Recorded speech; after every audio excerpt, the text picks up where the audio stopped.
അടിച്ചുകൊണ്ടിരിക്കുകയായിരുന്നു. അപ്പോഴാണ് എന്നെ പുറകെ നിന്നാരോ തട്ടുന്നത് കണ്ടത്. നോക്കി, എടാ കള്ള നീ ആയിരുന്നാ? അവന്റെ ചിരി കണ്ടോ? ഹലോ, ശിവഗിരിയിൽ ഉത്സവം തുടങ്ങി എങ്ങനെ പോകാണ്ടിരിക്കുന്നത്? അങ്ങനെ ഞങ്ങൾ കരുതി എങ്കിൽ പിന്നെ ഇന്ന് തന്നെ അങ്ങ് പോയേക്കാവന്ന്.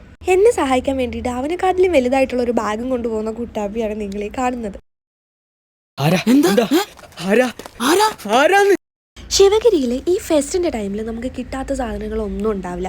ഇഷ്ടം പോലെ സ്ട്രീറ്റ് ഷോപ്സ് ഉണ്ടാവും. നമ്മളിവിടെ വരാനുള്ള മെയിൻ കാരണവും അത് തന്നെയാണ്, ഷോപ്പിംഗ്. അങ്ങനെ നമ്മൾ വന്നപാടെ ആ പരിപാടി അങ്ങ് തുടങ്ങി. എൻ്റെ നാത്തൂന് കമ്മലെന്ന് പറഞ്ഞ ഒരു ക്രേസാണ്. അതെവിടെ കണ്ടാലും അവൾ ഓടിച്ചാടി കയറിക്കോളും. പിന്നെ അവളുടെ പിന്നാലെ ഞങ്ങളും കയറും. നമ്മൾ ഫസ്റ്റ് പർച്ചേസ് ചെയ്തതും കമ്മൽ തന്നെയായിരുന്നു.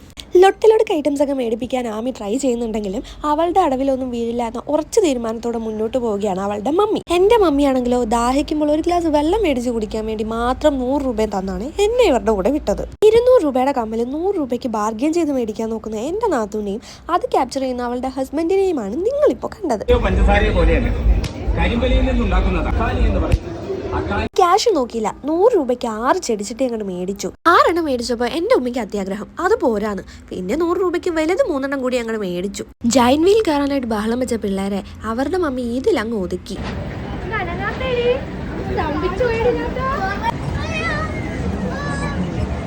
കാര്യം ആമി ധൈര്യശാലി ആണെങ്കിലും ചില പ്രത്യേക സാഹചര്യങ്ങളിൽ ഇങ്ങനെ പേടിക്കാറുണ്ട്. കുറച്ചു നേരം അവിടേക്കൊന്ന് ചുറ്റിക്കറങ്ങി ചെറിയ രീതിയിൽ ഷോപ്പിംഗ് ഒക്കെ നടത്തി ഒരു സർബത്തും കുടിച്ച് ഞങ്ങൾ നേരെ വീട്ടിലേക്ക്.